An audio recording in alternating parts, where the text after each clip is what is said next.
Assalamualaikum viewers. Langkah Tita hari ini ada di makam keramat luar Batang untuk berziarah ke makam Al-Habib Hussein bin Abu Bakar Al-Aidrus dan salah satu murid beliau. Ikuti langkah Tita ya. Bagi masyarakat Muslim Indonesia, khususnya warga Jakarta sekitarnya, pasti pernah mendengar makam keramat luar Batang. Pendirinya adalah Al-Habib Hussein bin Abu Bakar Al-Aidrus. Beliau termasuk ulama karismatik yang menjadi pasak utama kota Jakarta sejak masa kolonial Belanda hingga saat ini. Ziarah ke ziarah, terus kedatangan. Keharuman nama beliau selalu dikenang atas jasa-jasanya sebagai tokoh penyebar Islam di bumi Jakarta atau Batavia saat itu pada kisaran abad ke-18 Masehi.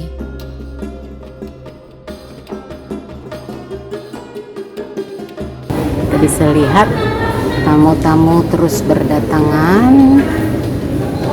Ini biasanya ada yang malah dari Malaysia, Singapura, Brunei Darussalam yang datang untuk berziarah mengunjungi makam Al-Habib Hussein.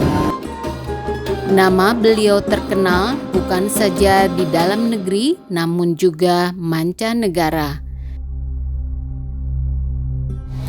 Ini adalah makam dari Al-Habib Hussein bin Abu Bakar Al-Aidrus dari pintu sisi sebelah kanan. Di tempat inilah jenazah dari Al-Habib Hussein bin Abu Bakar Al-Aidrus dimakamkan. Habib Hussein bin Abu Bakar Al-Aidrus lahir di Mikop, sebuah desa di Hadramaut, Yaman.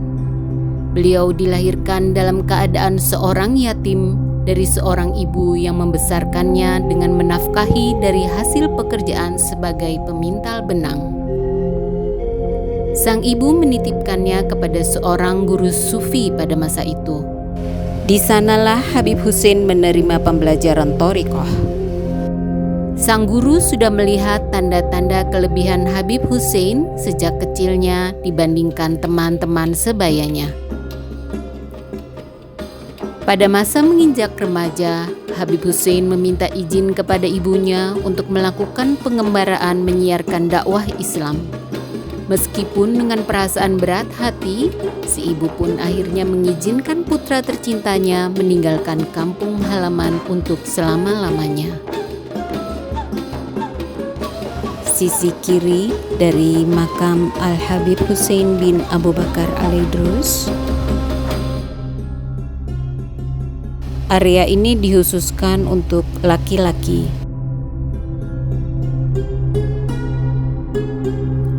Habib Hussein menemui para kafilah dagang yang akan berangkat ke India untuk bisa ikut serta bersama mereka.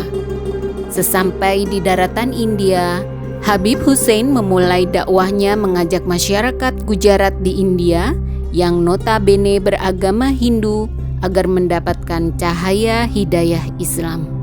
Berkat dakwahnya yang penuh kelembutan serta akhlaknya yang mulia, maka banyaklah orang-orang yang memeluk agama Islam. Ada kisah yang menarik. Ketika itu Habib Hussein mengajak masyarakat untuk menggali sumur. Setelah sumur tergali, kemudian beliau mengajak para penduduk menengadahkan tangan. Sehingga ketika itu juga turunlah hujan yang sangat deras memenuhi sumur itu. Negeri-negeri yang kekeringan pun akhirnya menjadi subur. Sejak saat itulah banyak orang-orang India yang berbondong-bondong memeluk agama Islam.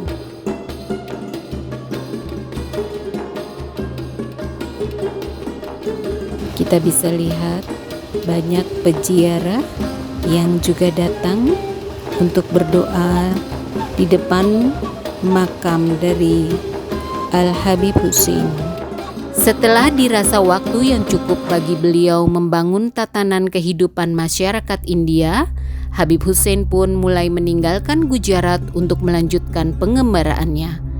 Bersama para pedagang Gujarat, Habib Hussein meninggalkan daratan India dan berlayar menuju daratan Asia.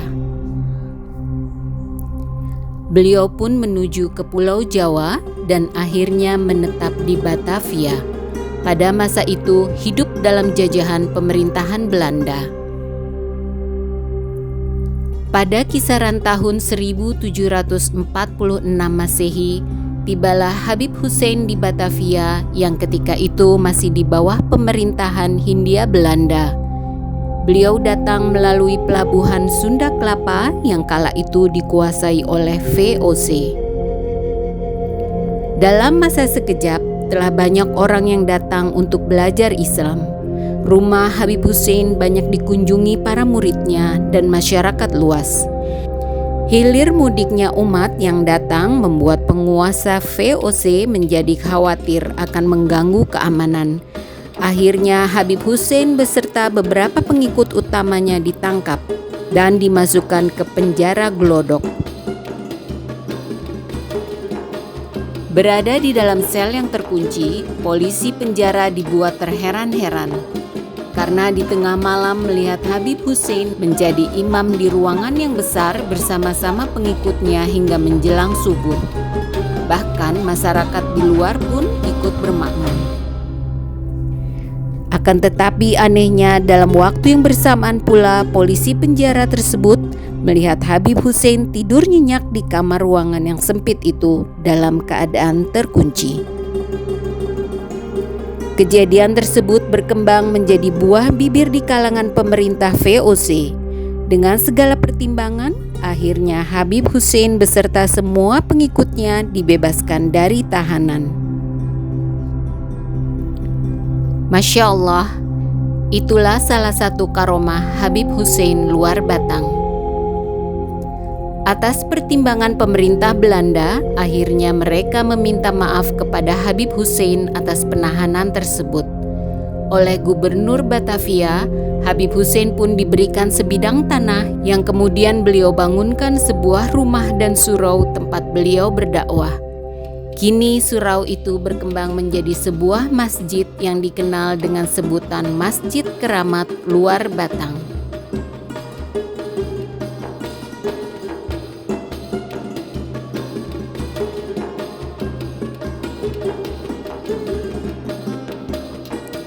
Habib Hussein wafat di usia antara 30 hingga 40 tahun. Beliau wafat pada hari Kamis 17 Ramadan tahun 1169 Hijriah atau bertepatan 24 Juni 1756 Masehi. Habib Hussein telah menyelesaikan misi dakwahnya menyebarkan Islam di bumi Batavia. Sesuai peraturan Gubernur Batavia ketika itu, bahwa setiap orang asing yang meninggal dunia harus dimakamkan di Tanah Abang. Begitu pula dengan jasad Habib Hussein. Jasadnya akhirnya diusung ke Tanah Abang untuk dimakamkan di sana. Namun ada kejadian aneh yang terjadi. Beberapa kali jasad Habib Hussein menghilang di keranda saat diusung ke Tanah Abang. Jasad beliau ditemukan kembali di rumahnya. Oleh beberapa orang tokoh yang mampu memahami maknanya, akhirnya beliau dimakamkan di kamar beliau sendiri di Kampung Luar Batang yang kini dikenal sebagai Kampung Keramat Luar Batang di kawasan Jakarta Utara. Di bawah kubah berwarna hijau inilah jenazah Al-Habib Hussein bin Abu Bakar Al-Idrus beserta muridnya seorang Tionghoa yang diislamkan oleh beliau, Haji Abdul Qadir, bersemayam.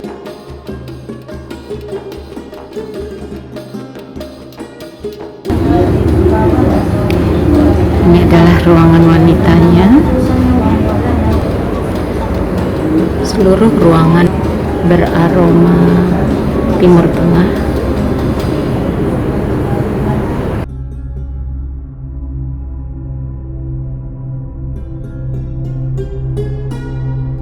Kini makam Habib Hussein bin Abu Bakar Al-Aidrus yang berada di Kompleks Makam Keramat Luar Batang ramai dikunjungi oleh peziarah untuk melakukan doa serta napak tilas sejarah para tokoh penyebar Islam yang telah banyak berjasa menyebarkan serta mengembangkan ajaran Islam di Batavia.